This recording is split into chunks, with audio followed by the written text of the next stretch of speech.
Brother, I'm going run a wild Hulk Hogan. If I like it's a moment, I'll make sure it's an explosion. Cause lately I've been seeing stars, trying to kick out on this short course. But it's no holds barred, middle fingers like I'm Stone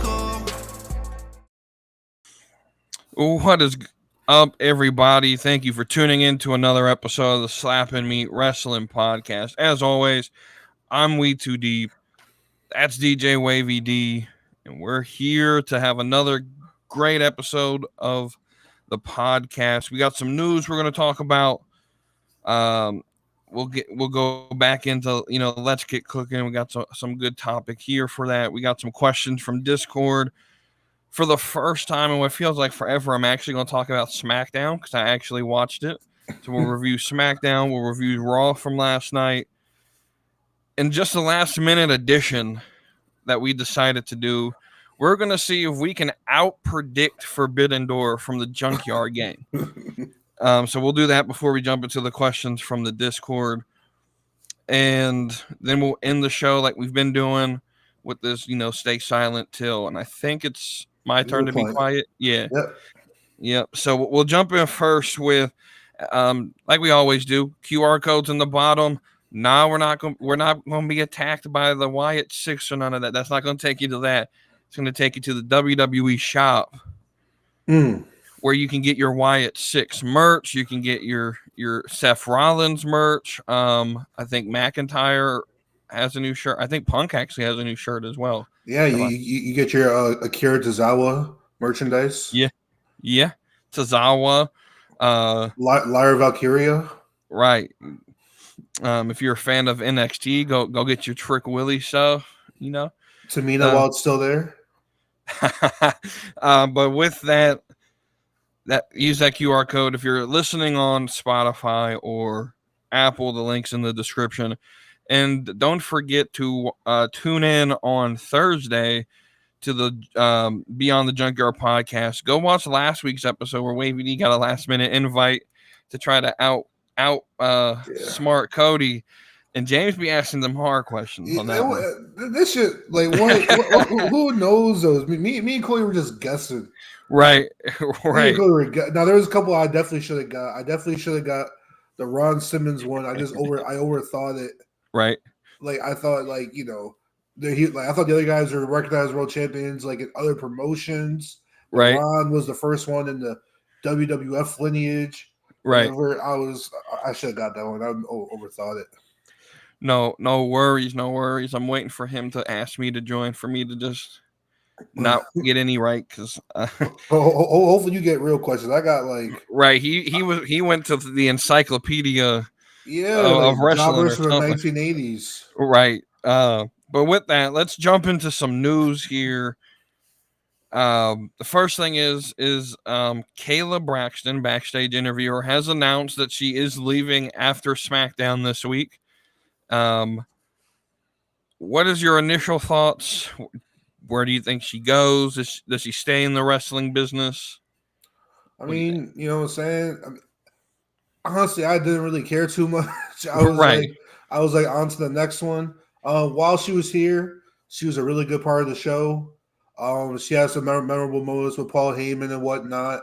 You know what I'm saying? She's a smart person who's good at her job.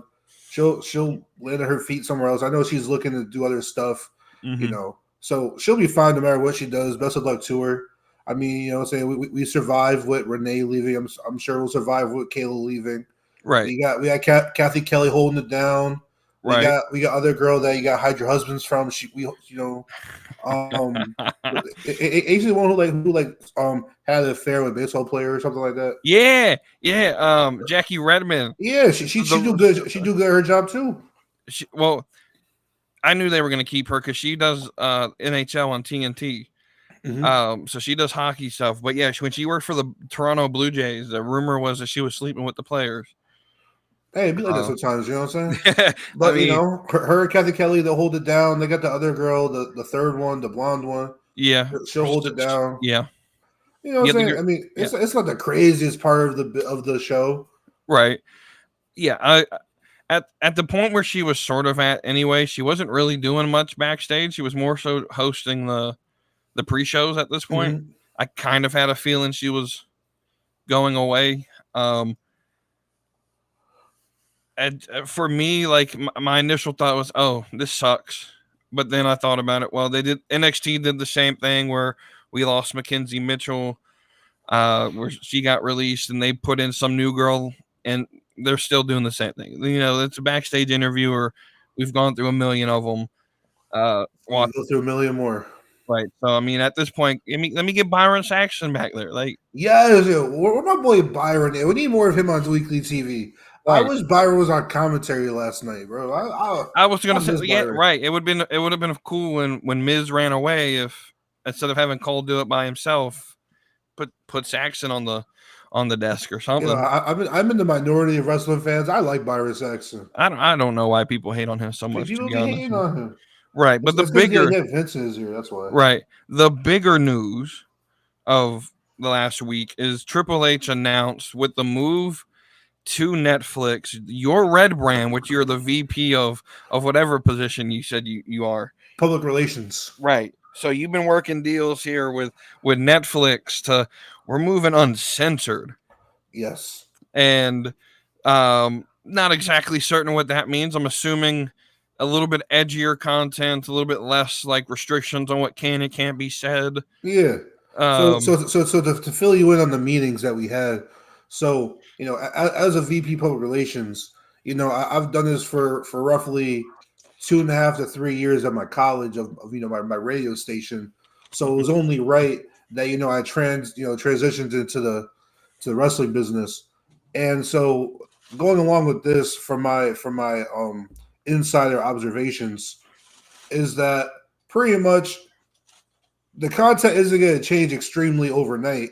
But what's going to happen is, you know, that when you're watching SmackDown or Raw, when fans start chanting "Holy shit" and they bleep it out, they bleep out the shit. Well, guess what? On Netflix, we're not going to bleep it out. We're not going to bleep it out. All right, you know what I'm saying? So when they chant "Holy shit," you're going to hear the "Holy shit."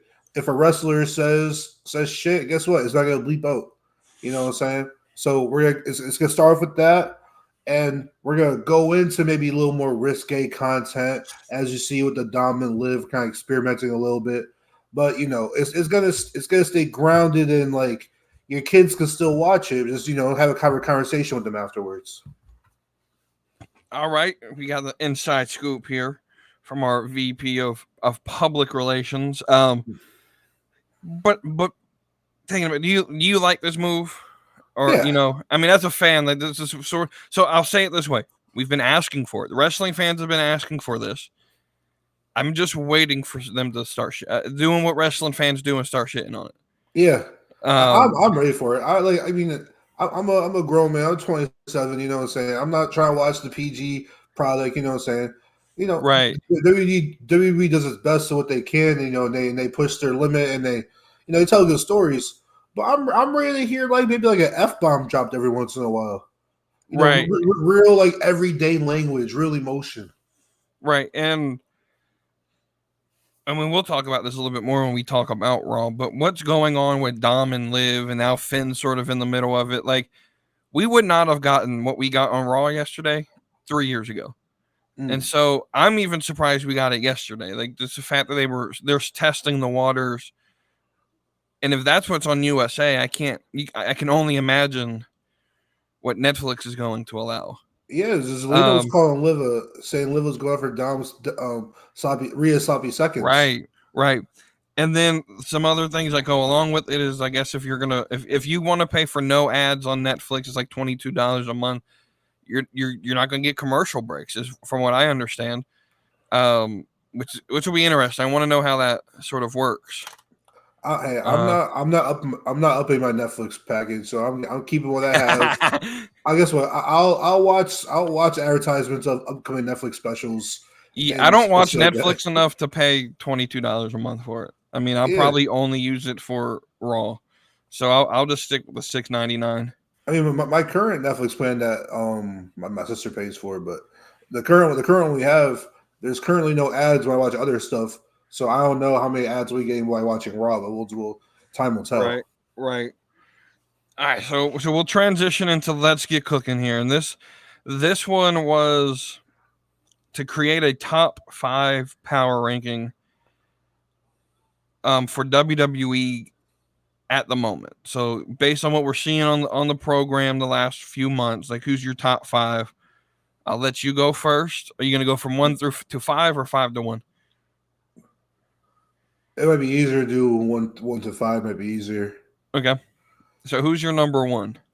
So my number 1, I did my power ranking as far as like who I'm excited to see on TV when I turn on WWE. Who am I excited to see? Who am I looking forward to see?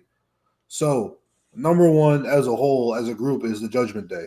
Whenever I turn on Raw every week, I'm looking forward to Judgment Day. I'm looking forward to seeing them on my TV in 4 to 5 segments a night. I want them to start the night, have a few little 2-minute segments in the backstage in the middle of the show. I want them to be at the end of the show. Right. I love my Judgment Day, especially Dom and Liv. Okay, so you're including Liv as Judgment Day now? No. Well, yes. Actually, yes. Yes? I think she's low-key part of Judgment Day, especially after this past Monday, which we'll get into. So my number 1 is Liv Morgan. Okay. Which is weird because 3 months ago I was saying that she should not be in the title picture. Yeah, we're shitting on her. Right, and WWE has done a perfect job with this title run where she doesn't have to defend the belt because that's her weakness. But they've told a story with this where, you know, she took the title. She's theoretically, you're right, she's took the Judgment Day. I think the way this works, especially with what Seth said to Damien, and we'll get into their little handshake deal. We could have a Damien Priest removal from the Judgment Day, which just means that Liv is sort of in control. Rhea Ripley comes back, and it's completely different. So, Liv Morgan, just as a weekly thing, just like the character she's playing the role perfectly. And so, yeah, she's number 1 for me at the moment. Who's your number 2? My number 2 that I like to see on my weekly television, Drew McIntyre. Okay, we have the same number 2. It's Drew. It's probably the hottest feud in wrestling right now. Yes, arguably. And we'll talk about what's been happening on SmackDown and on Raw when we get there. But yeah, I think without a doubt, Drew McIntyre, when he's not there, the show feels off. So, who's your number 3? Chad Gable. Okay, I may surprise people here, but everyone knows there's a particular brand in the WWE that I am I lean to, and that's NXT. And I think the work that Oba Femi has been doing, whether it's in the ring, on the promo, like dude's a natural promo. And I think for me, I think he needs some recognition. So he'll be my number 3. So who's number 4 for you? Number 4 for me is Cody Rhodes. I'm gonna need a justification for that one. No, I like Cody. So I'm definitely a man who likes promo work and likes talking and like storytelling. You know what I'm saying? Right. The matches. If it's a good match, it's a good match. And Cody puts on good matches. But like when it comes to like, stories and rivalries, what you remember is the promos, and what you remember is the storytelling. You know what I'm saying? I can't tell you every single move that happened in the Reigns versus Cody like WrestleMania matches. Right. You know what I'm saying? I can give you like outline, but I can tell you like what was said, and I can tell you the build up to it and the lead up to it. And I feel like Cody is one of the best talkers. I know you hate how he brings up his dad, but lately in his last couple feuds, he hasn't brought up his dad. So that was my critique before he won the title. My critique now of Cody after the title is he's not really doing. I mean, other than AJ, but the promos weren't necessarily. I mean, they're okay, but I just don't know what his purpose is. It feels like, and they're proving me right because they're throwing him back in with the bloodline, which is it's good. We'll talk about that in a minute. But they're holding Cody till Roman can come back. That's the only thing I can think of.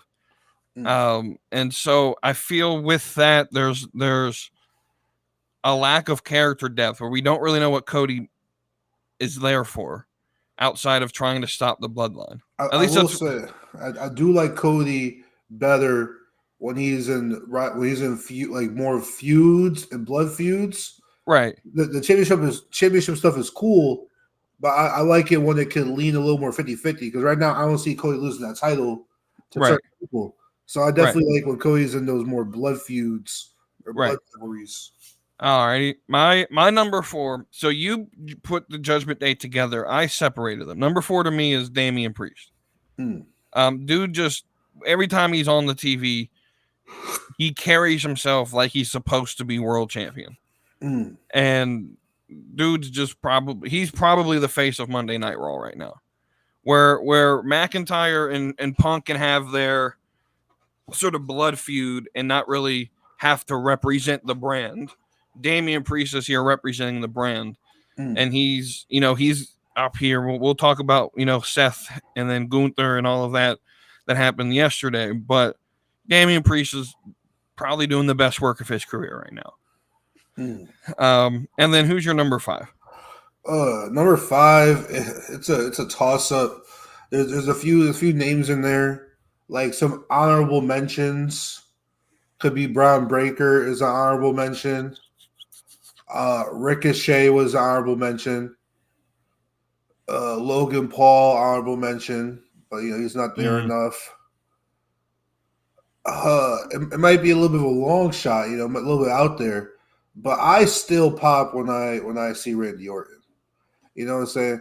I know he's kind of playing second fiddle on SmackDown right now, but I'm just biding my time until Randy wins that world title.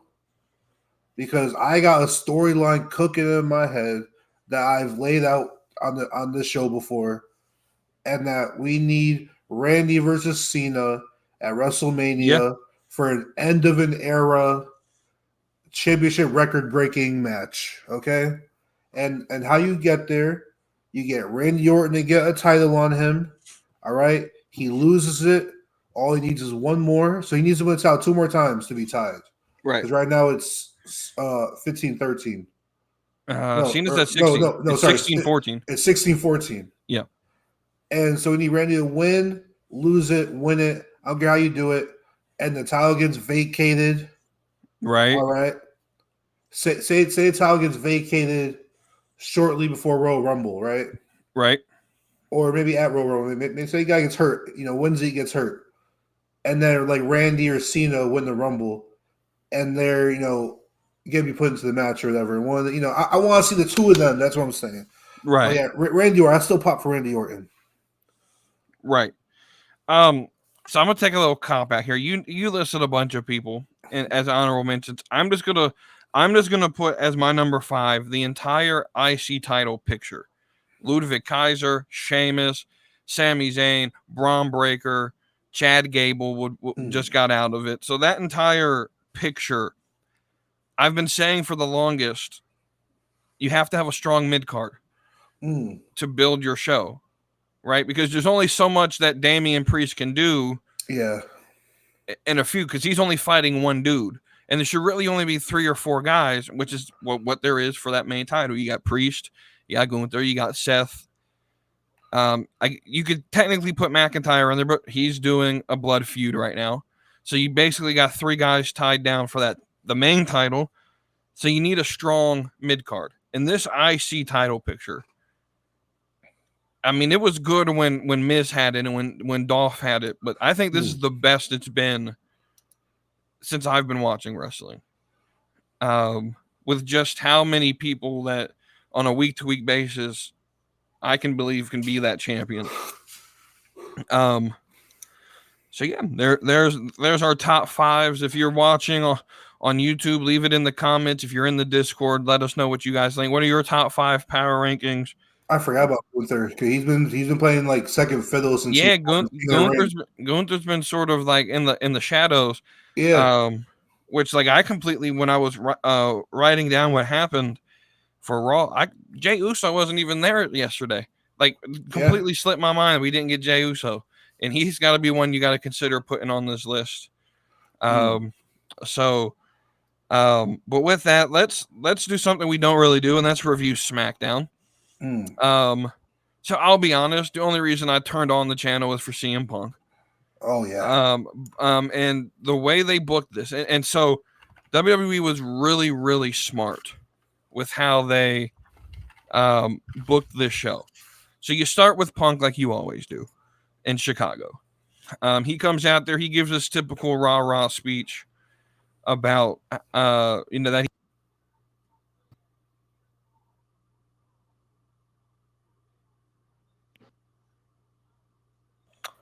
can okay. Here you go. Okay, here you go. That was you good now? All right, that was weird. But he gives his typical rah-rah speech, and then Paul Heyman interrupts him. And I'm just sitting here in my mind like, what in the hell is about to happen? Yeah. Like, I'm running through every possibility that could happen. Is Punk about to be attacked? And Heyman comes in and is like, hey, I'm going to do you a favor. Solo's a little pissed off that they call Chicago your city. It's his city. He wants you to leave. So can you please leave? And Punk basically tells him, go fuck yourself. Yeah. And so Solo comes out, basically gives the ultimatum to leave or we're going to attack you. And Punk was like, hey, Paul, you said you wanted a favor from me since you did me a favor. What is that? And he's like, take me with you. That line, it's Paul Heyman, just the way he said that and this whole promo, like, dude's like scared as hell of Solo Sikoa. And yeah, that was a good segment that led. I don't think there was a match out that led straight into Bianca and Chelsea and Michin, right? Yes. I believe so. No. Before we get no, it was was the men's or women's match first? I think it was the women's. I believe it was the women's. I believe it was the women's. And so you get Bianca Belair, Chelsea Green, and Michin to qualify for Money in the Bank. Good match. We get a promo before this from Jade and Bianca, which I believe is going to be used to separate them, where it feels like Jade's more focused on the tag titles, and Bianca's just like, hey, I want to go qualify for Money in the Bank. Let me do that. It's similar to your NXT storyline with Fraser and Axiom. Right. I thought the same exact thing. It feels like I don't want to say copying because nothing's ever original in wrestling anymore, but it's the same inspiration. So we get this match, and I think everybody thought Bianca Belair was going to win, except for me. I don't know about you. I think I was in test stream and I won the prediction thing. Right. I think you picked Chelsea. I know I picked Chelsea in the Discord. And here is my thinking. Bianca's already in something. Michin's that person that's in the match. He's going to put on a good match. He's the veteran presence. She's not going to win. She was also just in a Lyra match. Right. I want her to stay on NXT. I think she fits better down there, just personally.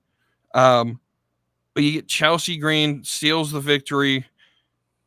I like this. I like this move. Yeah. Chelsea Green being in this match is fantastic. It's also it's in her hometown too. It is. She is from Canada. And so I know everyone wants Tiffany to win this thing, but if Chelsea Green wins Money in the Bank, I'm not going to be upset. Is it even officially in the match yet? She says she's qualifying hopefully this week, but she's got Jade in her match. Yeah. So that's the problem with SmackDown next week is like, are you pushing Jade? You pushing Tiffany? I'm assuming no, because it's next. I'm assuming next weekend we're gonna get a last person qualifier. Is what I'm assuming. It's gonna be like a fatal 4-way for the last spot. Okay. It's what they typically do with these type of things. And so I think theoretically you could put Jade in and then have Tiffy win but just put Tiffany in. And I think so far you got what? You got EO. You got Io, Lyra, Chelsea. That's the Raw side. That's 3 of them. Well, no, because Lyra and who won the first Raw match? I can't think it off the top of my head because Chelsea's from SmackDown. Oh yeah, Chelsea's SmackDown. Yeah.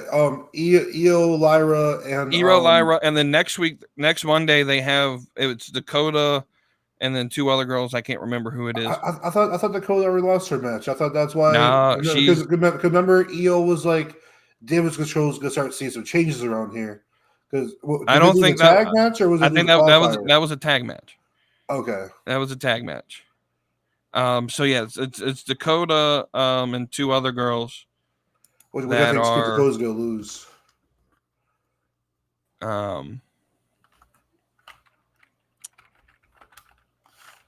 Yeah.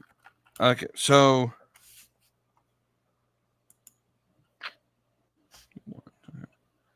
I think Dakota Kai is gonna lose her match.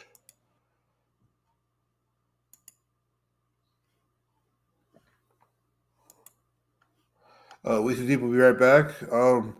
He's having a little technical difficulties, so we'll be right back when he gets back in here. But in the meantime, I'm trying to figure out. And so far, we got Io Sky, Lyra Valkyria, Chelsea Green, and then there's 3 vacant spots left. One of those is the SmackDown triple threat match, with Jade and Tiffany, and who's the third girl? I don't know who's third. It doesn't matter. They're not going to win. and then so that's gonna be spot number 4. Yeah, and then And so I'm assuming, wouldn't it be 3 from each? It'll be 3 from each. That's what I'm assuming.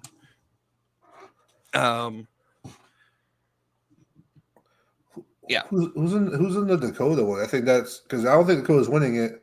I do. I think Dakota's winning it. Well, okay, I think Dakota losing goes with how Kairi lost, and it's going to push the narrative that damage control needs to be rearranged. Let's pull this up.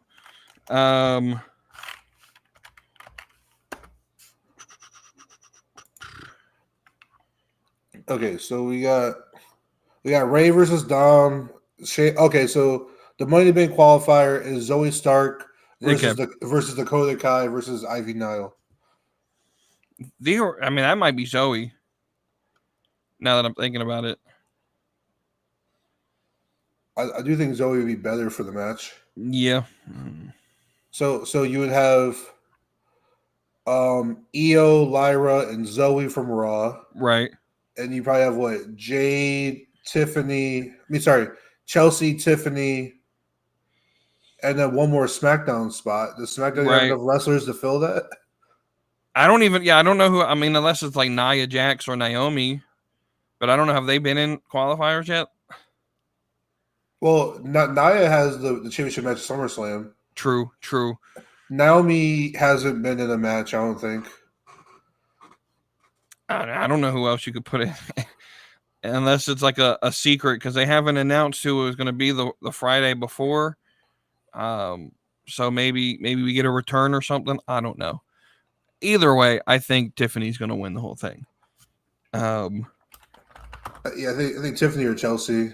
I think it fits the 2 of their gimmicks the best. Yeah. All right, so we'll move forward with. We have the first of 2 men's qualifiers, but before this match, I believe is when the Drew McIntyre segment happened. And so Drew basically knocks on this garage door. I don't even remember who was doing the promo. Didn't matter. It was Waller. Was it Waller? And DIY. Okay, so we hear someone knock on the garage door. They open it up. CM Punk's left bloodied, with Drew McIntyre carrying him to the ring, and he takes his little bracelet that the fan made for him that has AJ and Larry the dog's name on it, and That's about it. But it was effective. It was short. It sold the story. You know, McIntyre gets attacked in Scotland. Punk's gonna get attacked in Chicago. Yes. So really good story. I think we all kind of assumed it was going to happen. But the way they did that visual, but the way they did it, that visual, that absolutely, badass. absolutely. Badass. So then we get into Carmelo Hayes. Wait, real quick before we move on too far, I found the matches for SmackDown. Okay. So far that's announced because it's gonna be Madison Square Garden this week. Are they going to do two? What do you mean two? Because they still have two more matches. Okay. Yeah, so you got Candice LeRae versus Jade Cargill versus Tiffany Stratton. Okay. Which I think Tiffany Stratton wins. Yeah. And I think maybe we get a Bianca and Jade versus the tag champs in a rematch, maybe. Okay. And then maybe they lose that again and kind of they start breaking apart some more. But then the other qualifying match is Naomi, Blair Davenport, and Indy Hartwell. Personally, I want Indy in it, to be honest. I do. Yeah, I want Indy in it too, but I think Naomi might get the rub, the push, whatever. I'm going Blair, to be honest with you.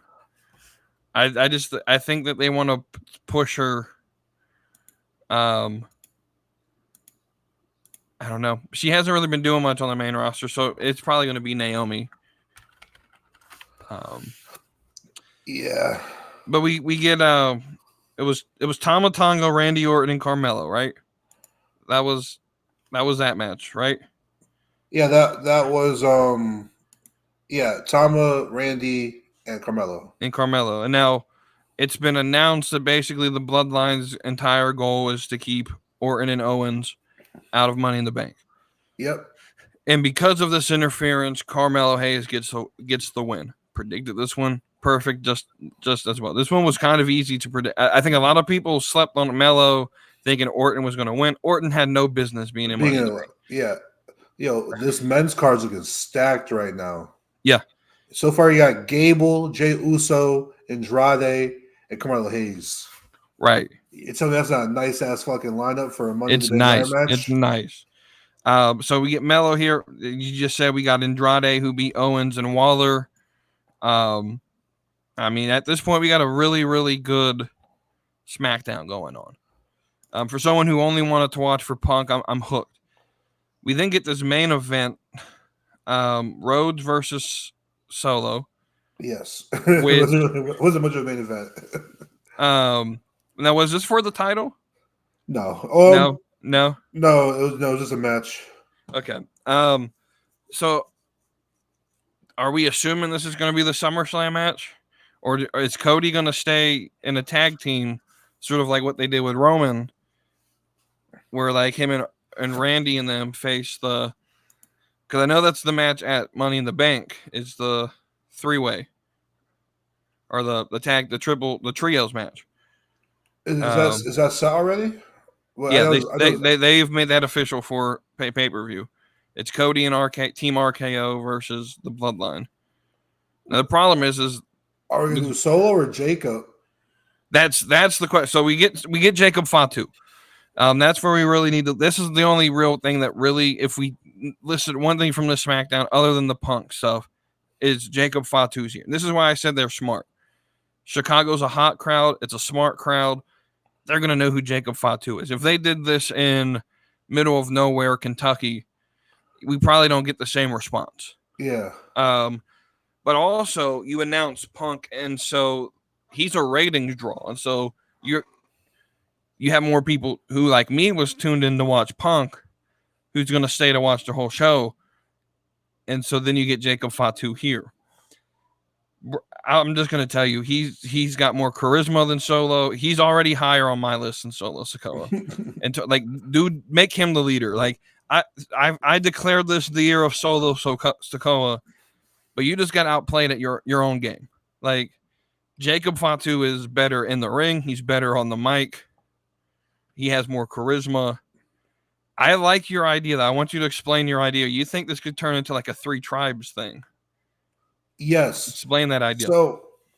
So if you watch SmackDown this past week, like you did, after Jacob Jacob Fatu went on that run, destroying all the baby faces. When he got back in the ring, Solo hugged Jacob. I know there was other like Bully Ray pointing out how Jacob didn't really hug him back. I don't read too much into that part. I just think he's just a fucking wild Samoan. He just did hug him back at that point. But if you look at the brothers, Tama and Tonga, they look confused or bewildered. They didn't really know, like, I don't think they knew he was going to be there, and they seemed a little off put. And then they still have that trademark for the other brother, the tall ass motherfucker. Yeah. So I think they're going to have something of like Tongaloa, Tangaloa, whatever the fuck his name. You got the Tonga brothers or whatever. Right. And then you got the third brother, the tall one who hasn't debuted yet. So I think you got those three. And then you're going to have, what I think you're going to have is you're going to have Solo, Jacob, and Zilla. Okay. And then you got Roman and the Usos. Right. Now, I'm assuming you think this is going to be at Survivor Series? Yeah. Okay. War Games or no? Because I could see like a 3-team War Games. I think they can work that. I would probably like it more without the cage. Okay. Unless you want to bring like a Hell in a Cell atmosphere, but right. I know they haven't announced where it's located, but I would sort of like an actual like street fight type thing, like in the streets, like beating the shit out of each other. I don't know. I still want a street fight on the island of relevancy. We missed that whole chance with Roman to have a during the COVID era, right? Why weren't we not doing cinematic matches from some fake island? It'd be dope. Like so when does the Netflix deal kick in? That kicks in that December, January. Start January. Yep. So what if you get like a Netflix special, like a 45-minute like cinematic match that takes place over on the island of relevancy or whatever, the island of Samoa, on Love Island. Yeah, you get a 45-minute cinematic match. The whole special is just a special presentation. That'd be crazy. And it takes place over there. If you don't go down the route of the 3-on-3-on-3, see, I don't. People are trying to say The Rock gets involved for a War Games like thing. I think The Rock is kind of like the leader of it all. So I think you more so get Solo, the Tonga brothers, and Jacob. And then you get Roman, the Usos, and Zilla. Yeah. And then or even if you want to like if you want to bring the tall boy in, you do Solo, the tall one, and the two Tonga brothers. And the Tongans, and you have Jacob side. And Jacob turns because Jacob was sent by Roman. Right. Jacob turns, and it's Roman, Jacob, and the Usos. And it still just doesn't get involved.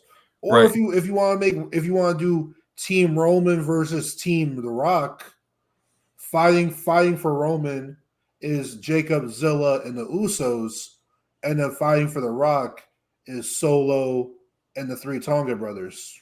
Right. I mean, there's so many ways you could do this at this point. But I do think The Rock's the mastermind behind Solo. Absolutely. And we're going to get the I did it for The Rock whole thing. I thoroughly believe we're going to get that.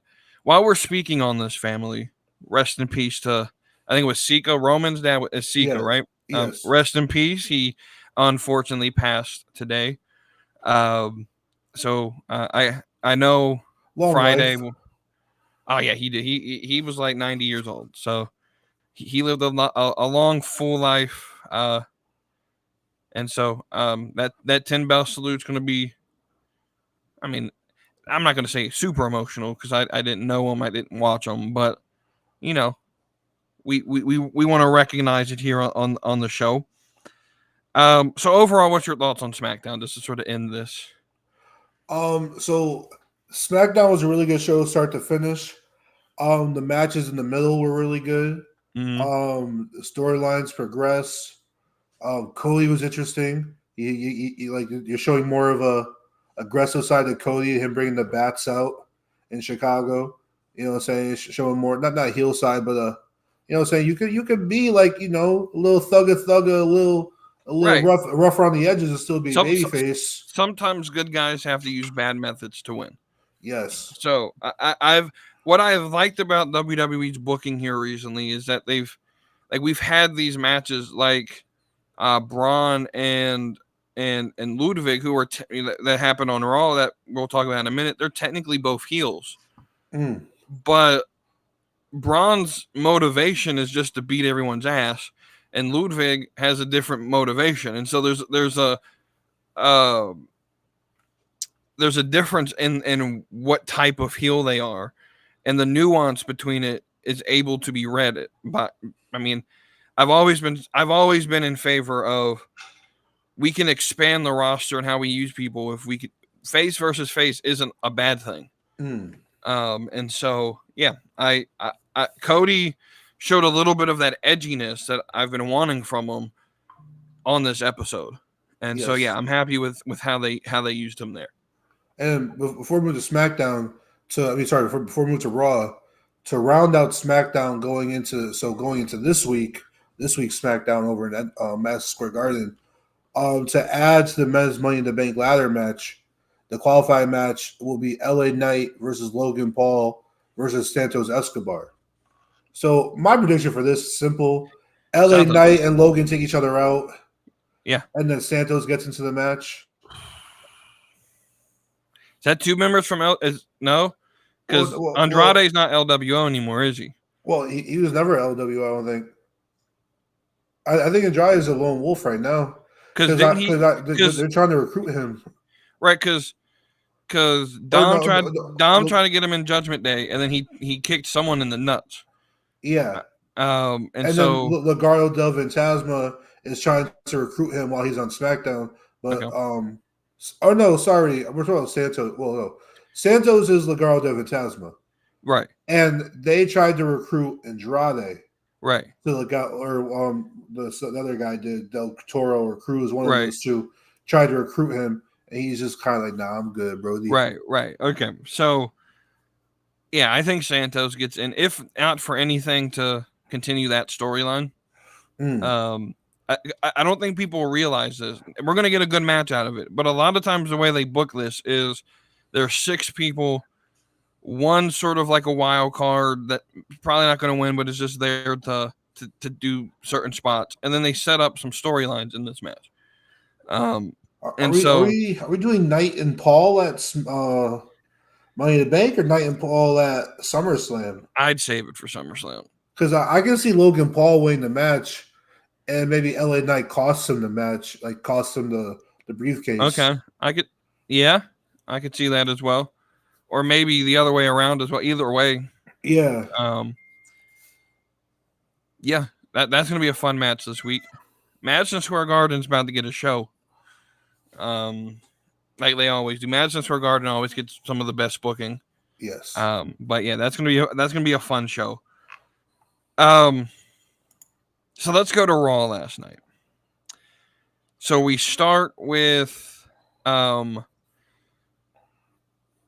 starting the show, and while he's talking, not even finishing what he was saying, McIntyre comes out. And you got to fill me in. I missed the first half hour. Okay. I was driving home from work. So yeah, McIntyre just comes out of nowhere. I had no idea who it was. All I saw was a man in a leather jacket, and they all wear them in WWE. So I have no idea who it was. And he's coming through, I guess to start it, and we'll talk about this a little bit later, maybe. McAfee wasn't on commentary. We had Miz sitting in his seat, and nothing was really explained about it. In fact, it was really weird, sort of how Cole just like, oh, we're not going to read too much into it. Those were the exact words he said. We're not going to read too much into it. I don't know how much he knew about the situation. I'm assuming he knew something. But so we start with a Drew promo, where he takes out this bracelet he stole from Punk, and basically goes in and says, you know, your family's your everything, and I'm gonna win Money in the Bank. I'm gonna qualify, and I'm gonna win it, and I'm gonna become champion, and I'm gonna do all of this with your family on my wrist. It's a little hokey to me. If you guys pay attention to AEW, this is gonna prove to you guys who say that I don't know anything about AEW that I've watched it. This is no different than what Malachi Black just did to Adam Copeland, leading into whatever. Well, I don't even remember the name of the last. Was it what was their last pay-per-view where the one where he broke his leg? Yeah, where he broke his leg. Yeah. Isn't that All In? No. It was All Out or Double or Nothing? No, it was the one that they just created just for the fuck of it. What was the name of it doesn't matter. But I at least pay attention to somewhat of the storyline, and you know, Copeland gets his wedding ring stolen by Malachi Black. This immediately reminded me of that. Like I said, you can't do there's nothing original. I mean, it's not like Malachi Black thought of this idea. This has been done a million times before. I just think it's a little bit funny that that they took it, and they're doing the story so much better. It's getting more appeal. I don't necessarily know what a 75-cent bracelet really. That level of importance. I mean, you could go and make it yourself. Bro, he got it when he went to the Taylor Swift Eras tour. All right, when him and AJ went to the concert. All right, there was a fan in the crowd who noticed him, and then made the bracelet at the stand and presented it to him at the concert. See, you know the lore to this bracelet. No, I made that up. I know. But I think it's a great story. Also, it was Double or Nothing, by the way. It was Double or Nothing? See, I don't remember. But all I gotta say is Larry the Dog got a chant. And this is over. Dude, that's funny as hell. See, Larry and AEW had to worry about getting pushed by a door and kicked by Omega, yeah. He's getting cheered here on Raw. Kenny Omega said that he was looking out for the dog. Kenny Omega said he didn't want no harm to come to Larry. You gotta watch Kenny Omega talk. He's the only sensible one. You're right. Sorry there, Kenny. I support you 100%. Please come back quickly.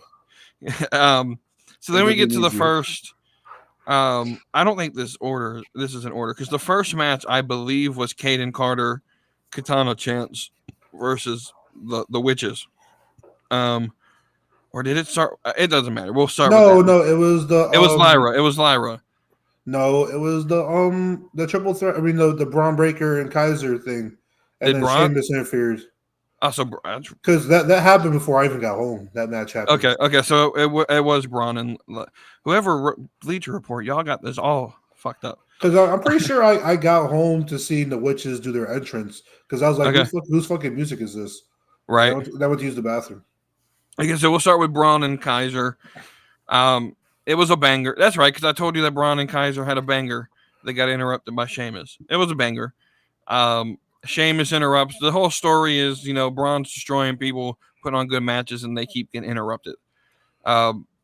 Fantastic use of this division. And so Braun Breaker's he's just it. He's just got that. And so to call him out again, Junkyard James. Why do we care about a performance center? Well, this is why. Braun Breaker is the definition of why the performance center matters. And so, I like that we're getting Kaiser sort of solo by himself. We're utilizing him some. Should have been Vinci. Yeah, man, Vinci. I don't know where you at. Is he hurt or something? I have no idea. Yo, put Vinci on TV, bro. Right. At least make him like Speed Champion or something. But we move forward. I think the next match was Lyra, Kairi, and Shayna. I believe Lyra ends up winning. We kind of assumed this was going to happen. Shayna was sort of in the role that Michin was in, and you get Kairi Sane, who probably should have won. Nah, it's a story. Damage Control is losing while Io's carrying all the weight, and now she's saying we gotta make some changes Yeah, but see, I would buy that story if Damage Control didn't come together and interrupt the match where they looked kind of strong against the Witches. And that's why Dakota's gonna lose this week too. I don't know. King Coda is gonna get the win. I'll put my money on it, and I haven't gotten a single one of these matches wrong. she losing to Zoe Stark. All right, we'll see. But this was a decent match. It was what it was. Shayna Baszler's just I'm gonna lose any hope that she ever wins the world title. She needs a mouthpiece and just bring her just push her as the ultimate badass, like almost like a Brock Lesnar type, and just give her a mouthpiece and like almost like a Paul Heyman-esque character, or even someone like, I don't know how over he actually is, but the guy from AOP, Ellering. Yeah, I don't know how great I think if they could work something out where, so Josh Barnett, he owns a wrestling promotion that Shayna just wrestled in WrestleMania weekend, Bloodsport. Yeah, he's a former UFC fighter. So I don't know if they'd be willing to bring him in as like a mouthpiece where they could get his talent on the show as well. I don't know. I mean, Triple H likes to be working with these other companies, so. Oh, give her Arn Anderson, even though he might work. He's probably gonna work with Cody. Yeah, we'll see. But we'll move forward. Then I think is the non-title Kaden Carter Katana Chance versus the Witches. You missed the whole. Well, I know you're going through the matches, but you missed the whole Judgment Day. You're right. The best part of the whole show is. So we get this backstage segment. Dom's munching on some nuggets. Liv done got him some gifts. They're playing 2K. New PlayStation. And I don't know if they were playing or not because Carlita was giving that promo without playing the game. The game was still going. So, but Dom gets Dom gets a text and he shows everyone because the man's bros gotta see it as well. You know what I'm saying? And Carlito's just the comic relief in this group. Let's make that segment even better. That's cool. And what we're assuming is Liv sent some nudes to Dominic. Yeah, or it could just be a sexy pic. You know I mean, it could have been something. You know, we don't always got to go straight to the nudes, but we'll see. I don't know if we'll see, but I hope we see. So I mean, the segment was fun. I liked it. It was very entertaining. Damien comes in, starts being the dad of the Judgment Day. Like, y'all, we got to take this serious. Get off the games. Reminds me of Rhea. Right. And then we so overall, what do you think of this segment? I like the segment. I think it was short to the point. Show a little riskiness. Liv got more over without even being in the segment. Right. And then fast forward where it bled into the Liv and Zelina segment, which is really good.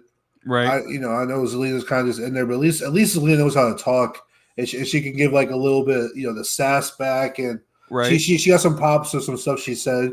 Even though Liv is the more over one, Zelina did manage to hold her on the mic and get some stuff that got popped from the crowd. The only thing that really took me out of it was what in the hell was Zelina wearing? Yeah, they're both wearing heels. They're both short as heck. Well, that in the camera angles, every time they tried to go to like the wide angle where both of them were on the screen, like I did not realize how small Zelina Vega actually. Like I knew she was small. Yes, she's small. But good Lord, like Liv isn't like Rhea, like 5'8". Liv is your average like 5'4", 5'5". So she was looking down at Zelina. Right. So then we move into Kaden Carter Katana versus the Witches. I don't really care about this, to be honest with you. the titles sort of are taking a back seat again. It feels like they don't feel as important. Like I like Isla Dawn, I like Alba Fire, I do. I don't see the importance of this division at all. I'm not connected to them because I didn't watch NXT UK. Right. I didn't watch them when they were in NXT really. So right. I have no really connection to these two characters. And right. I'm past like the whole like just because they have like their whole personality is their accent character. And like, you know, they left the witch stuff behind, but they did it, and that's like almost like a lasting, like a first impression. So right. now, like, you know, first impressions really matter a lot. So right. now they're just known as the witches, and they're just like, the music also sucks. Yeah. Then we get is this where we get the Liv R-Truth? Backstage where Liv and Truth are talking, and she's like, "Hey, why don't you give us a title match? And I'm gonna get Ray and Dom a match next week. And don't you think you can get a tag team title match this week for Finn and JD? And Truth being Truth, being, love is in the air. The whole thing was great. This whole promo. And it was smart that Miz was on commentary, so he had a reason not to be anywhere near Truth backstage. Right. It was real smart on how they did this. They turned back the camera, and Miz is just like, what the hell just happened? He's like, I got to go beat Pierce before Truth make this official. It'll sort of tune into what we talked about, last week, your little pet peeve of like, how is your show not official? But I think that this was a smooth way to get it done. Like, and mind you, that was a main event match. Right. So you can then assume then that it wasn't planned. And so he just added it to the end of the show. Just randomly, a Truth offered to fight so-and-so. Oh, sure. We got some time. Yeah. So my question is that, to go into the pet peeve real fast, is that if for some reason Liv Morgan did talk the Truth that night, what was your main event going to be? Right. Right. Well, the last match before that was Kofi versus Karrion.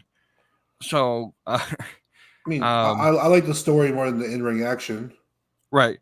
Before we get to that match, though, we get throughout the whole night. I've forgot to mention we've got Gable walking around with, I guess we can call it security. They don't look very secure to me, but he's backstage. They're trying to get interviews. Adam Pearce says he's cleared. He's good to go. He's a little bit paranoid. This is where my first pet peeve comes in about this whole Wyatt 6 thing. And I know you're going to defend it, and I want to have this conversation. Chad Gable, whether he died or whether he whatever, I never really truly believe that he died. Like that made no sense for the story. I think that was just the IWC over exaggerating. But this dude, blunt force trauma is not just something you come back from.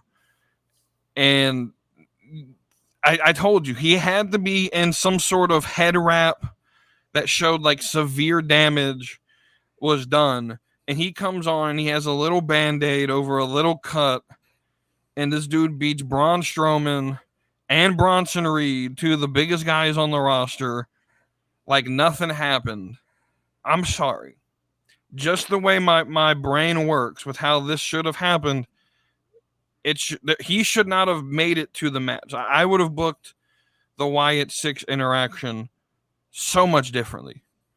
The second he said Chad Gable's unkillable is when I had the lights go off. The lights come back on. He's laid out with pick random character standing beside him. And then lights go back out and the arena's cleared. Adam Pearce is running down to try to find a new opponent in this match. And I put Bronson Reed over, personally. But I can't take the gimmick seriously when it doesn't appear that they're going to take it seriously. Because Chad Gable, blunt force trauma isn't something you just get over in a week. like if I smacked you across the head with like a hammer, that's at least like that's a concussion. That's at least a 2, 3, 4 week injury. We've seen less injuries take more time to come back from in storyline mode. I don't know. It's just not consistent to me. So, what you got to say about it? One second. Let me look at a quick fact. Add a little extra sauce to the end of your statement. I gotta look up a quick fact. Why? What's it called? Why? Oh, before I get into that, while I'm looking up this quick fact, how did you like the videotape segment? Say that one more time. While I look up this quick fact, what were your thoughts on the Uncle Howdy videotape? Okay, so we'll get to this. We'll get to this. So while he's looking up his defense of Gable winning this match, because it makes no sense to me, but Gable wins. I'll continue with my pet peeve then, because this first half of the Wyatt 6 thing, I'm gonna be honest with you, it was lame to me. It was hokey. You have the ring starts smoking.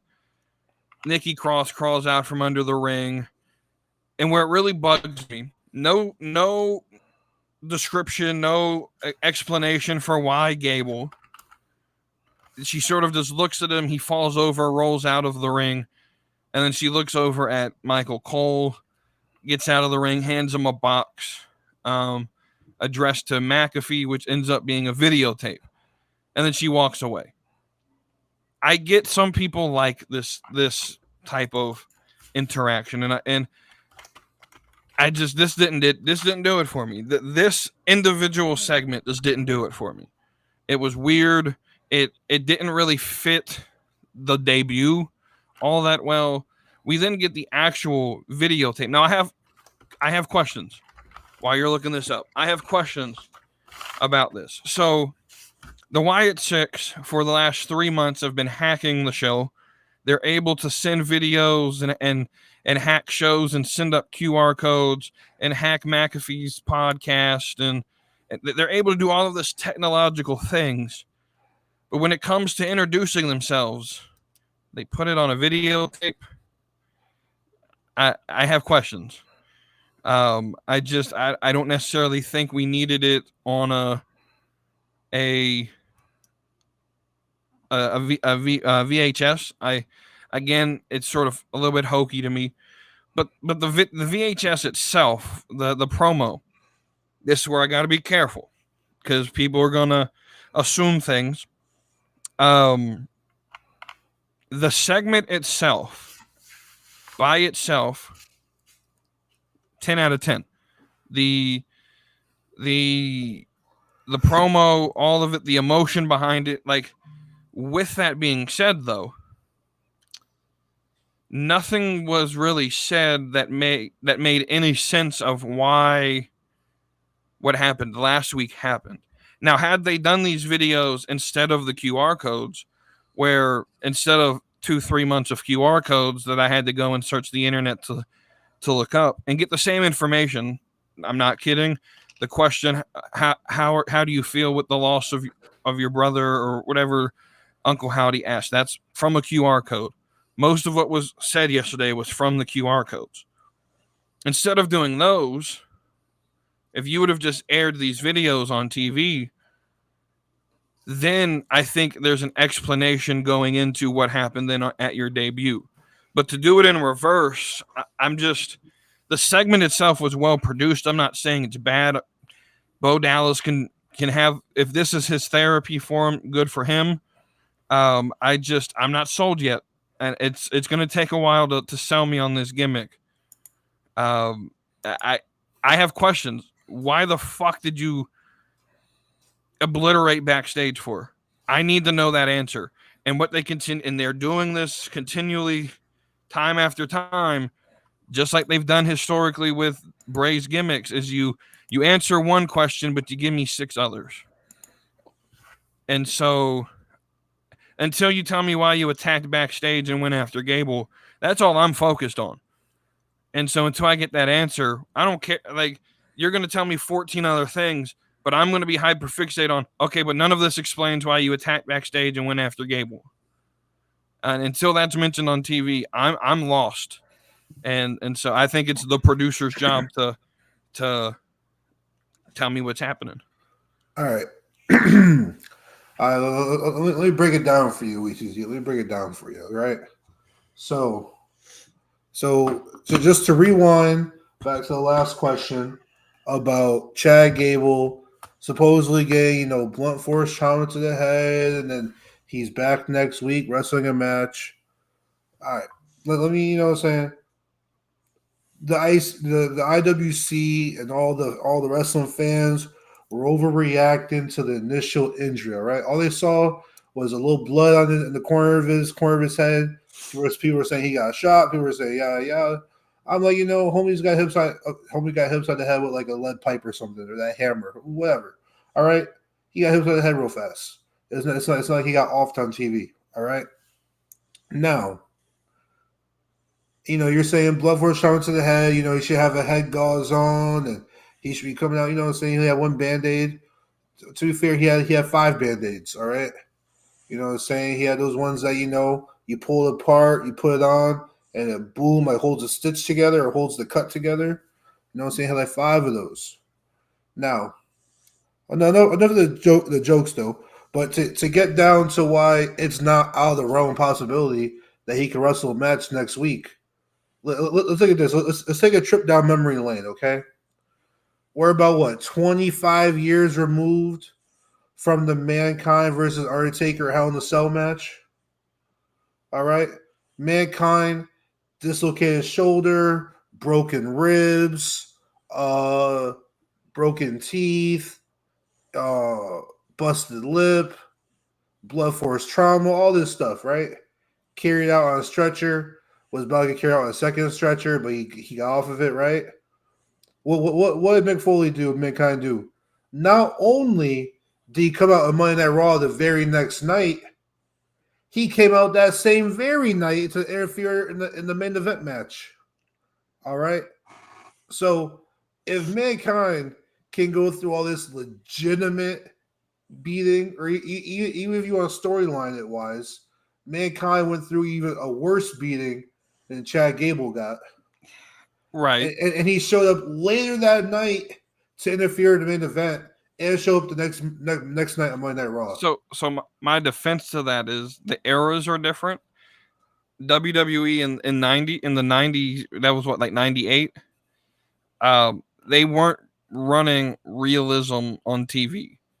And so while Mick Foley, the character or the actor, well, for lack of a better word, was injured, the character, to my remembrance, wasn't described as injured.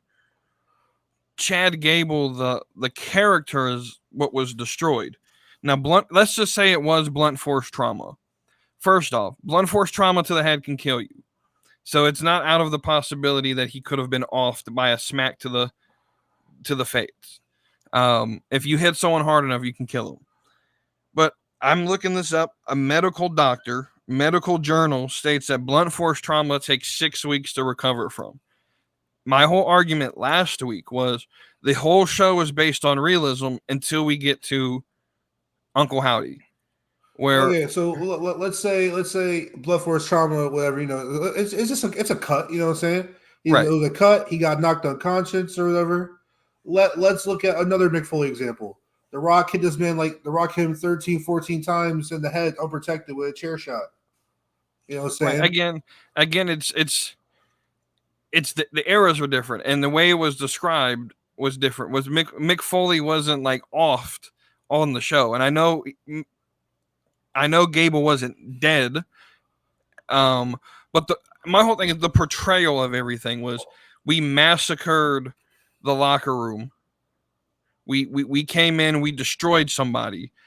And so Gable gets physically destroyed with no evidence whatsoever that anything happened outside of some Band-Aids on his head. It's just a little hokey to me.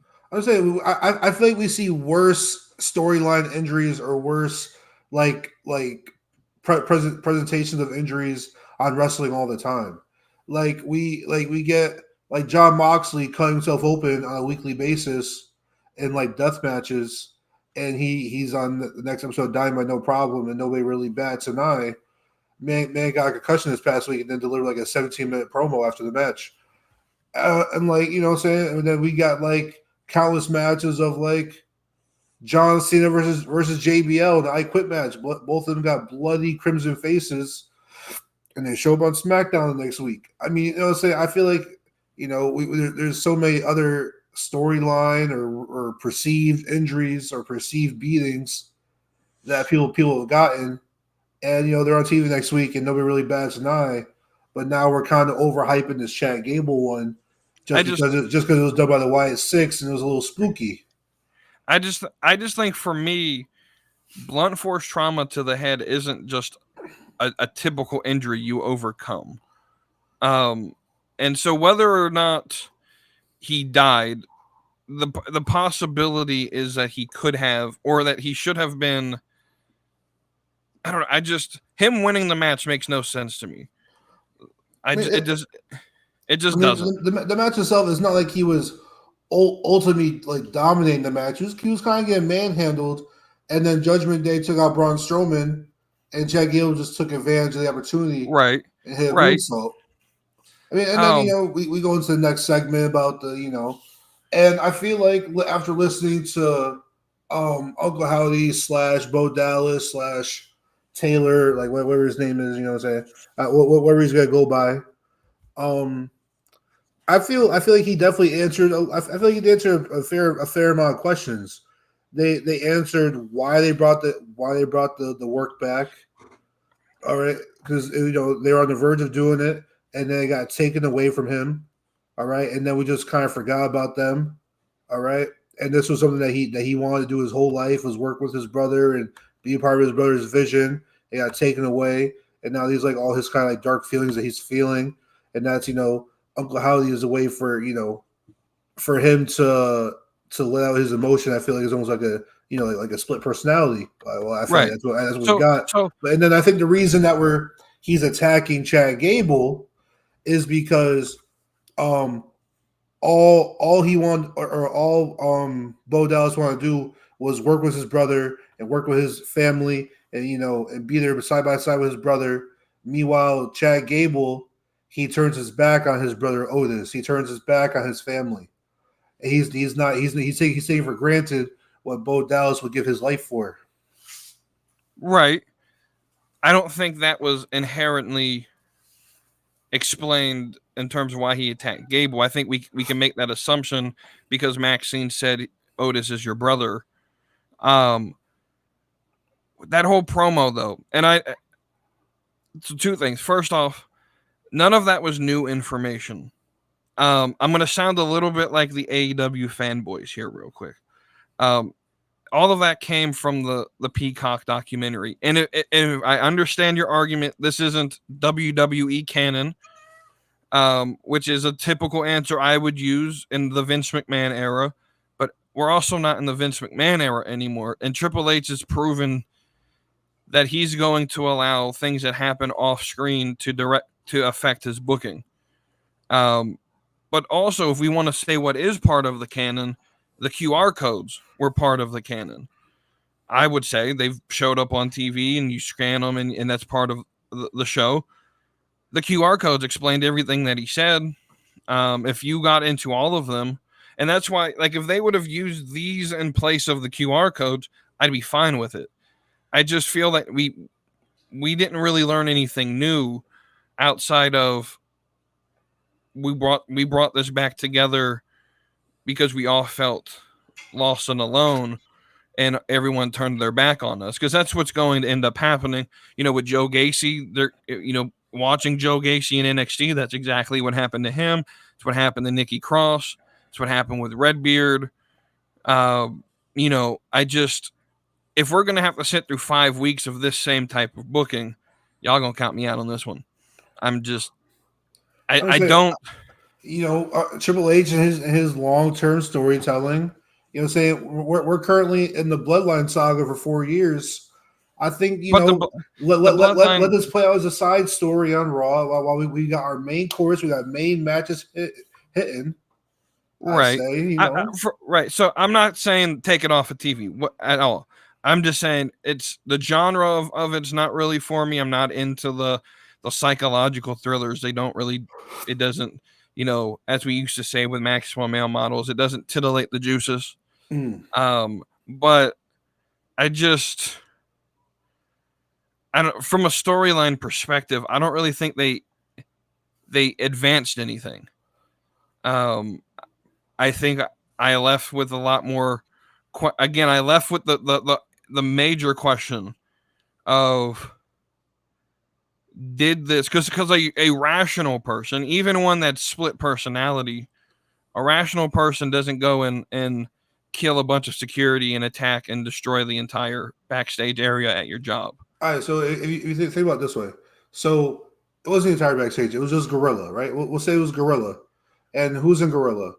The people in charge of the content. Who dropped the Uncle Holly storyline? And who stopped it from progressing? Gorilla, the content makers. I feel like that's why we didn't get a locker room massacre. We got a Gorilla beatdown, all right? And then the people who were stacked up like behind the curtain, that first curtain, those were security guards or whatever. They weren't even wrestlers. They were security guards who were, just caught, were there. The main thing that went down is that they went down and got a Gorilla beat down on the people who forgot about him, the people who stopped doing their story. You know what I'm saying? I feel like that's kind of like the underline of like those targets that night. And that's why we didn't see like 15 wrestlers laid out. Right. So I understand that part. But my whole, I guess the ultimate question is that hasn't been answered is why. Like I get it. I get it that they dropped the ball, but even then, I don't even think that was really all that explained. I mean, I don't know. It's just, again, for me with this story, with the entire show being based in some sort of realism, to interject something where now you have to suspend belief. If this was in the 90s and everything was suspend your belief, it would work. I don't really think it hit that level of like unrealism yet. Right now, it's some creeps walking around in masks. Okay, but in real life, if creeps walked around in masks, and whether it was security or whether it was people who treated them wrong at work, they'd be in jail right now. Well, you can say about any wrestler. Cody Rhodes, his fair share of security guards in the lead up to WrestleMania. He had security guards every other weekend. Cody Rhodes and them when they come out to bring up the fight, and then you got like all of creative like Jason Jordan and Gregory Helms out there. They hit security guards every week on wrestling. You know what I'm saying? I feel like it's not about hitting them. It's not necessarily a little creepy. It's not necessarily about hitting them. It's that they again, the way they're laid out, you have to assume they're dead. You have to. No, you don't. You don't assume they're dead. This is why the story is not being satisfying, is because you and a lot of other wrestling fans are out there are saying that, dang, they killed the whole locker room. They killed everyone back there. And now, like, they're back next week and they're okay. It's because I think you guys looked at it as them getting murdered, but they're just, they knocked out a bunch of people. They hit them all. I mean, the security guards and the refs, they get knocked over by a clothesline. They're out for 15 minutes. So I guess the Rabbit had a damn bludgeoning hammer. That thing, you get hit with one of those in the face, you're dead. I'm sorry. That's just how it happens. None of it is making logical sense. It's just the way I look at it. And we can sit here and argue this for the next 3 hours. But for me, it's going to take a lot more than Nikki Cross crawling up from under the ring and videotapes explaining that they forgot about us for me to get hooked into this. And that was also a callback to remember we're getting like those therapist things were part of the QR codes. Like this is his therapy. That's cool. You can have your therapy. Make sense for the viewer, most viewers. Like I guess I'm at the part where it hasn't crossed that line of being too unrealistic yet. I feel like it's still like in the realm of possibility. In my opinion, the most unrealistic part was how they set up the door. I feel like that was the most unrealistic part, and that's like some common stuff, like the smoke filling the ring. Which means we have fireworks that go off during entrances at the ring posts. So like a little smoke being set before the show. I'm not saying that that's unrealistic. I'm just saying it's hokey. It's we're trying to expand the production value and we're just gonna fill the ring with smoke like we did with Kane. How many weeks did Undertaker haunt Randy Orton before we got answers or before we got a promo? Right when they're having their rivalry, you're gonna know this one better than I did because I wasn't watching at that point. He was haunting him for like weeks at a time, showing up in mirrors behind him or putting his like replicas of his body in caskets. But the era of wrestling was different, where everything was suspend your belief. When this is the only thing that suspend your belief, when everything else is based in reality, it's hard to get behind this gimmick, at least for me. Because I have to change the method in which I watch the show. I mean, if you go back to last week, remember a lot of wrestlers were leaving the show early. A lot of wrestlers were leaving and bouncing.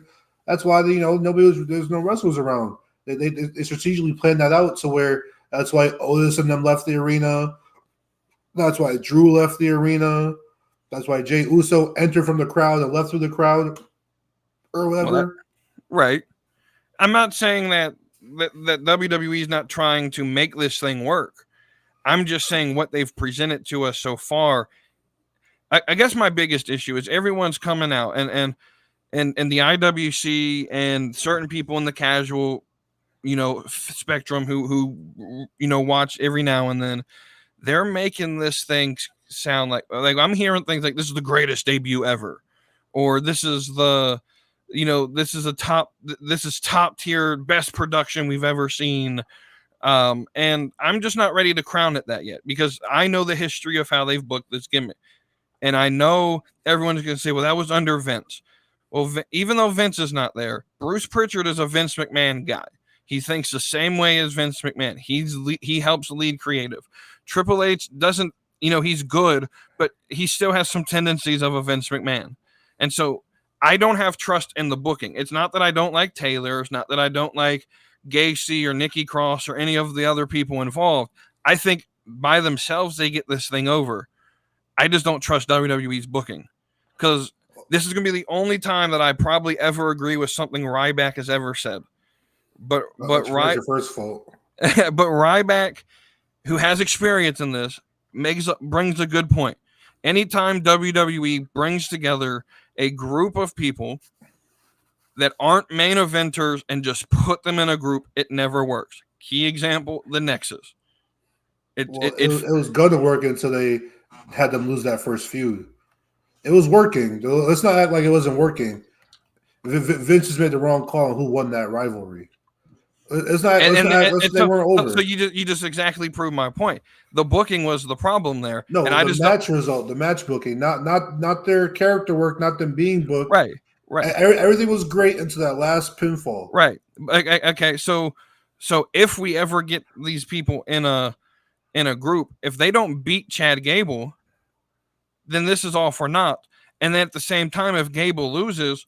And this is what really irritates me is that they go after Gable, who was already in a established storyline, and you completely ruin that momentum that you just built with Chad Gable. If he doesn't win this feud, and you basically feed him to the Wyatts. This has been my thing with, when LA Knight got fed to Bray, it completely removed any momentum LA Knight had at that moment, and it just feels like anytime you take someone who has a legitimate story, you put them in the psychological thriller with the Wyatts, they sort of just lose everything that they've built. And I don't see why we had to do that to Gable. All right. I mean, I guess we agree, disagree. I'll give you your same advice.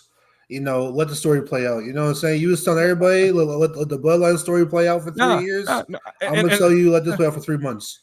Right, and that's what I've said. I'll give it 3 months, but that doesn't mean that I'm not going to criticize it. When it doesn't make sense to me, I'm gonna criticize it. Here, I'll tell you what.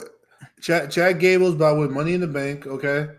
And then after he wins Money in the Bank, the Wyatt Six are gonna blunt force trauma him into the hospital. He's gonna be out for 5 months, and he's gonna make a surprise return and cash in for the world title against Gunther. There you go. That doesn't do it for me though. There you go. That doesn't do it for me though. Like if that's what happens, I will be legitimately irritated with it. That way they both win. They take out Gable, and Gable ultimately wins the feud. Bada bing. To wrap up Raw, Raw was a good show this week. Great show. Yeah, last thing we really got to mention is we have new tag team champions, which thank God. Yes. And then looking forward to next week's episode of Raw, we have Rey Mysterio versus Dominic Mysterio, which I hope turns into more. I hope there's not like a final showdown. I hope this kind of like gets interrupted and turns into something else. Oh yeah, Rey versus Dom. Just end it. Just end it. Yeah, we need that. We need that hair versus mask match, and let Rey retire at WrestleMania. Right. Sheamus versus Drew versus Ilya in a Money in the Bank qualifier. That's gonna be some hard hitting action. That's a pay-per-view match in and of itself. Did the CM Punk return the favor, or is that too soon? Yeah, absolutely. I think CM Punk stops Drew from winning. Actually, I think Drew wins the triple threat match, and CM Punk costs him at the ladder match. You said it's Sheamus, Ilya, and Drew. Right. Okay. So I'm gonna give you a little secret here. There's already storylines here. So Sheamus is either gonna get attacked by Braun Breaker or Ludwig Kaiser, and CM Punk can return the favor to Drew. This is gonna be Ilya. But Ilya and Braun Breaker are some unfinished business too. I mean, I know it's put in the back burner because of the Ricochet stuff, but I think they sort of settled their business. I mean, I know it's not over, but they've already had their match. Not that it doesn't have no star power, but I think the men's Money in the Bank, as much as these guys are great wrestlers, you gotta get Drew on the card. I think you put Drew in the Money in the Bank match, and I think he's gonna go up, to grab the contract. And I just think Punk tips the ladder over and costs him the match. And then that was just another stepping stone on the way to SummerSlam when they eventually clash. I can see it. I think their star power is Jey Uso, and I think they want to completely focus this on Jey. Jey's winning the match. Oh, if that's your star power, who else is this ladder match? It was Logan, LA Knight, or who's the other? Oh, so it's Santos. Santos, yeah. So you're telling me you're gonna do Gable, Uso, Andrade, Carmelo, Ilya, and Santos? And Santos. I know it's gonna be a great wrestling match. Like these guys are the best workers in the freaking world. But like you're gonna need a little bit more star power, you know what I'm saying? I think they're putting all their eggs on Jey Uso. I just think he's on the damn cover with the damn briefcase in his hand. So I think that I don't see any reason to put anyone that can overshadow Uso in that match if he's gonna win it. You can tell that story by having Punk come out and attack Drew at the triple threat. Hey, hear me out. Then you put Drew in the match. CM Punk tips him over. Jey Uso grabs the contract, and then down the line, when Jey Uso is talking about the contract or whatever, what he's gonna do with it, makes an announcement or whatever. Drew comes out and he's like, "You only got that bloody contract because CM Punk took me out the match." Yeah. Another thing that you don't deserve. Remember, he's still messing with Jey Uso. I don't see it. I think it's Ilya. I'll put money on it. I'm not putting money on wrestling, but I'll put a t-shirt on it. I just feel like this follows the pattern that Triple H has been using. Chelsea Green, the sort of wild card that most people didn't expect to win. There's the star power in the match, and then there's the third person that sort of just is there just to be there to, and that's what Sheamus is. And so the star power Bianca Belair type part is McIntyre. You have sort of the underdog of Ilya, who's sort of newer to the main roster. You know, it follows that trend of getting Chelsea Green and Lyra and what I think will end up being Blair Davenport into the match. I'll ask you this then. Who eats the pinfall in that triple threat match? Oh, Sheamus. Off of interference? Yeah, so you get Punk attacking Drew in some way that removes him from the ring. And then Sheamus is sitting there, and him and Ilya can have their hard fighting match, and you can have Ludwig come out, or you can have Bron come out and spear somebody. Oh, here. I got here.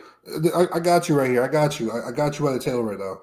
So it's unacceptable for Gable to get blunt force trauma in a wrestling match next week, but CM Punk just got taken out on Friday. A bloody mess, more of a bloody mess than He doesn't have to be there, though. He could be backstage. He could be at Drew's house. He could be, they could do this thing where Drew's at CM Punk's house, or CM Punk was in the hospital. He got taken out in the ambulance.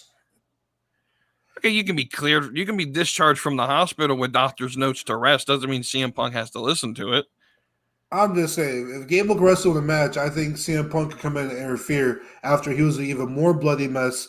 After they carried his lifeless body from the backstage entrance garage to the stage, and he didn't do nothing, and he still got carried into the ambulance where he was still motionless. I think we're at even playing field, and I think all is fair and love and war at this point. I mean, we'll see. I don't see a reason to put Drew in the match. It's just ultimately, I think you have to put Ilya in this.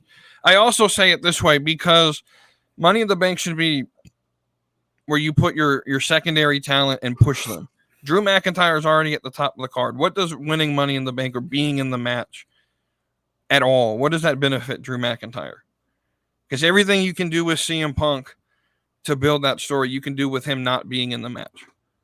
Whereas putting Ilya here raises his stock. Yeah, I won you up, or I'll tell you what. So far, the way CM Punk has cost Drew, while he has gotten a little bit physical, he hasn't gotten brutal, right?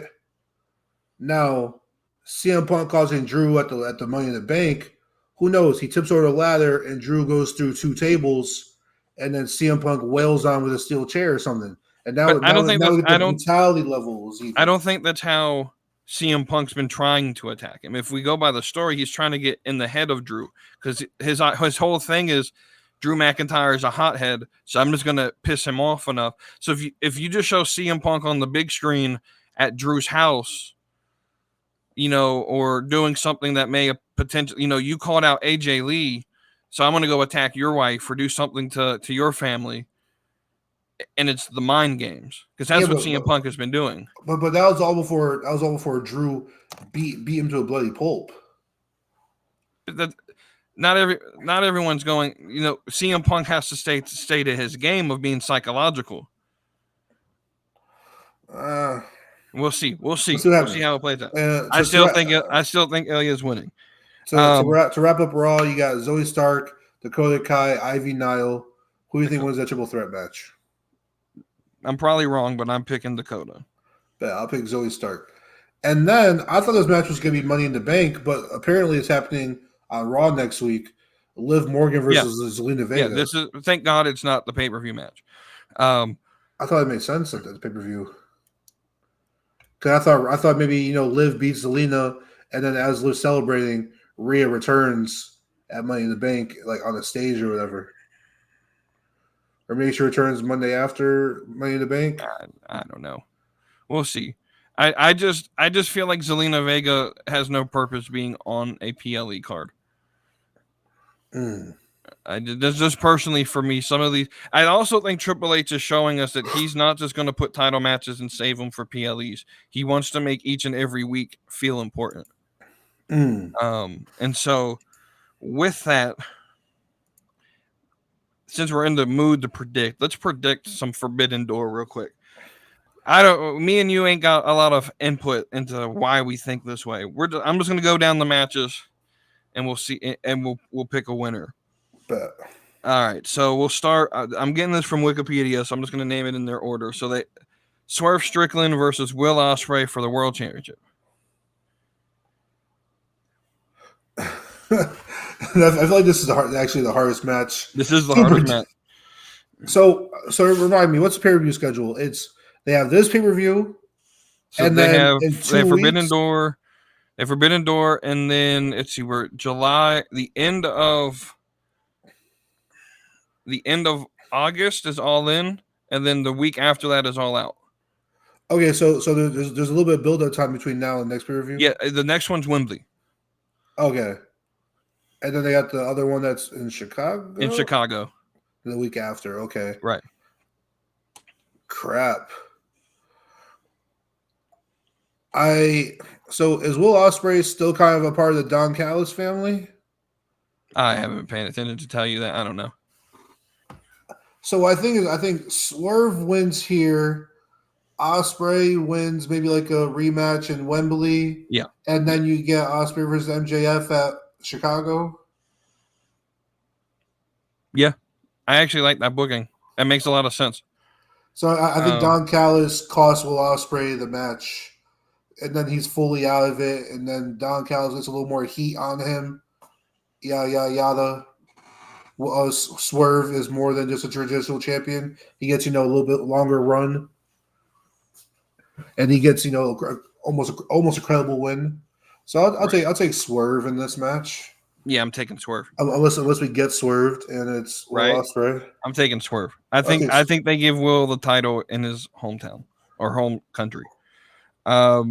Next is we're replacing Adam Copeland as TNT champion, and so they're doing a ladder match. So right now we got Konosuke Takashita, Mark Briscoe, Jack Perry, Dante Martin, Leo Rush, and a to be decided. I'm assuming they're going to fill on Wednesday. Do you know what the qualified match is? I'll look it up fast. AEW Dynamite. That's tomorrow. Tomorrow's the 27th. 26. Okay, cool. So we got this is on Yahoo, according to Yahoo. I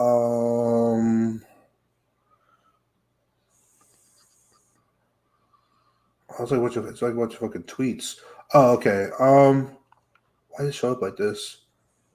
Where's the qualified match? Oh, no, that's the Owen Hart thing. MJF appears, Will from Diego Garcia. Zack Jr. versus Kyle O'Reilly. Did they not announce the qualified match? I don't see it. Or is it gonna be like a true wild card? That's a good question. Because I'm not seeing it on Fightful either.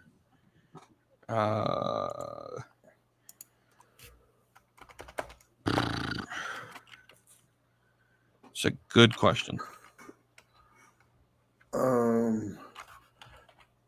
AEW Forbidden Door card. Maybe just give me something here. CBS Sports.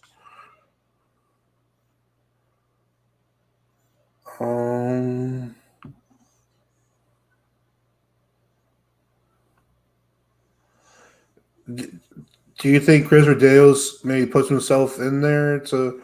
Are they? Is this last match gonna be a qualifying match? I feel like you would, especially Tony Khan. I feel like he would have announced this last match already. They announced their match a week right ahead of time. It's saying to be decided. So I don't know. Well, yeah, because you can't have that collision unless. I guess you could. They're gonna do it at Collision. They're gonna do it at Collision because they're special. Let's see. AEW Collision. That would be 6/29. 24. I guarantee you they do it at Collision. That's crazy. You gotta do a qualifying match and risk injury the day before the thing. I don't know. It's not a period. It's AEW events. Okay. Details. Not buying no tickets to this, but it doesn't show anything as far as match card on the AW website. It's gonna be at Buffalo, New York. Maybe I'll make the fucking 6-hour drive up to fucking Buffalo. Yeah. I mean, I don't know who you put in the last spot. Maybe Christopher Daniels inserts himself into the match. I don't know, but I think it's gonna be Jack Perry. I don't really care who the last person is. I think it's gonna be Jack Perry. Jack Perry's winning no matter what. So he's my prediction. I can't believe they announced the qualifying match yet. They'll probably announce it on Dynamite for Collision. That's what I'm thinking. And with Collision being in Buffalo, probably gonna be Daniel Garcia because he's from Buffalo. Oh yeah, Daniel Garcia's not on the card. So it'll probably be something like that. Or it's gonna be some random ass New Japan guy. Give me Jack Perry. And Jack Perry's winning. That's all that matters.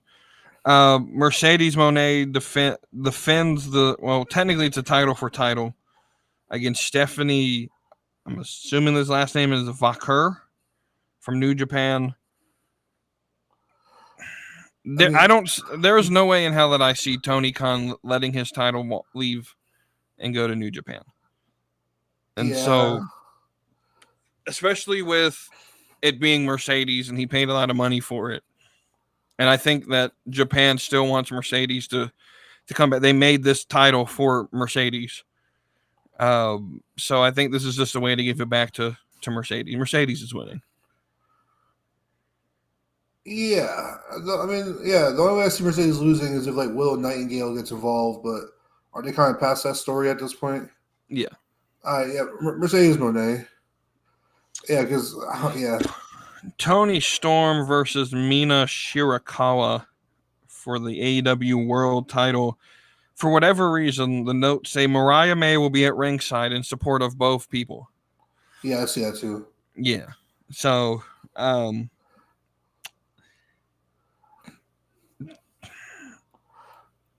I think Mina is going to win. This is going to be my little wild card. I think Mariah May is going to attack Toni Storm.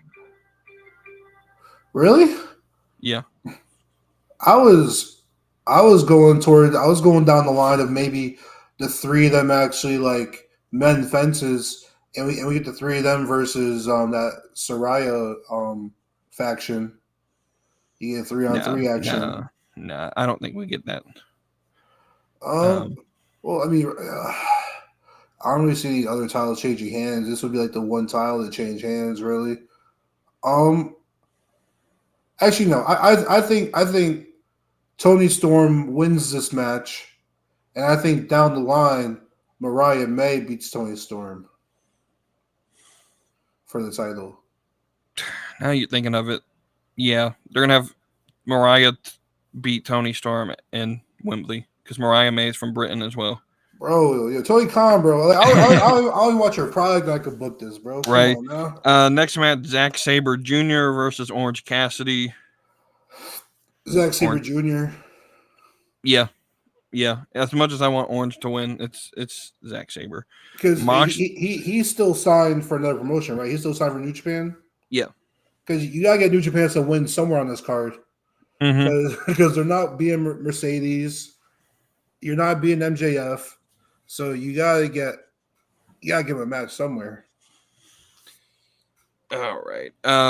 Moxley versus Naito for the IWGP Championship. I think this is where New Japan also gets a win. Yeah, I got Tetsuya. Naito. Yeah, I got that guy. Tetsuya Naito. MJF versus Hechicero MJF. It's in New York. MJF is winning. Yes. For whatever reason, they're putting a first round. For whatever reason, they're putting a Owen Hart Cup first round match on this card. Danielson versus, I don't even know how to pronounce this, Shingo Takagi. He looks familiar when I see his picture. Like I feel like I see him when I watch like New Japan, like oh my god highlights. Right. Danielson. I don't know. This guy's a 4-time never open weight champion. That tells me nothing. Wait. What is this Owen Hart Cup looking like? Really bad. I remember that, but let me see who Danielson would face. So Danielson, if he were to win, faces Pac. Oh, he beat Castagnoli? Yeah. Okay, yeah. I got Danielson win then because I thought they'd bring in Shingo to fight on American soil again just to face Pac. Right. Yeah, Danielson versus Pac would be is a nice matchup. Yeah, give me Danielson. All right. And then last match is the Learning Tree of Jericho, Big Bill, and Brian Keith versus Samoa Joe, Hook, and Shibata. I think Hook wins. I think Hook pins Jericho. If they were smart, yes. If they were smart. But I think this builds to Hook versus Jericho at Wembley. Okay.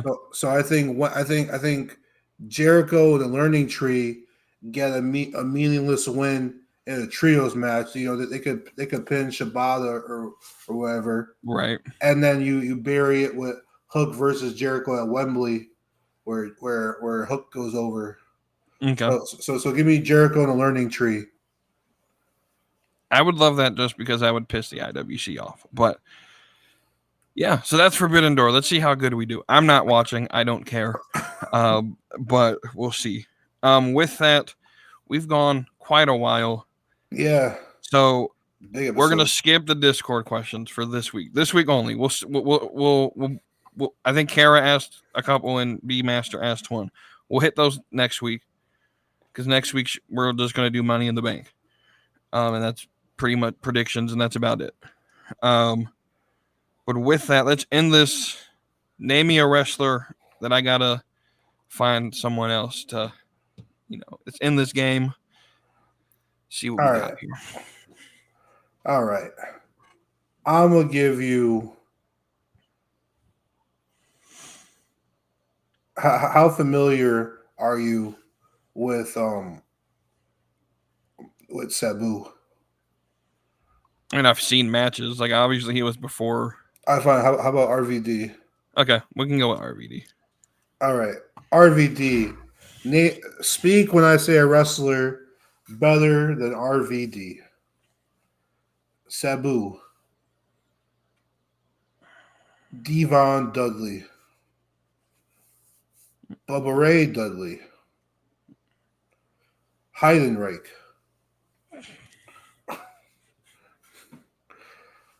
Tommy Dreamer.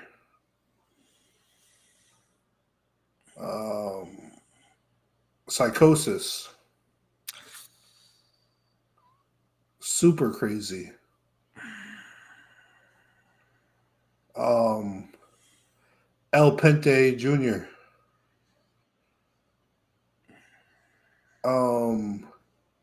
Dominic Mysterio. Okay, yeah. That one, yeah. Dominic better than RVD? Yeah. Dom's got a special. Daddy Dom's got a place right here for me. That's a hot take. Yeah. All right. He's definitely probably like a better like storyline and promo guy, but in ring work, RVD got him. Right. I don't know. Dom's earned a special place. But right here for me. But with that, it's another episode of the Slap and Meat Wrestling Podcast. Like, share, subscribe, and I'll see y'all on Friday. Wavy D will be back with us next Tuesday, and I think he's going to bring a special guest with us. Yes, I got a special guest.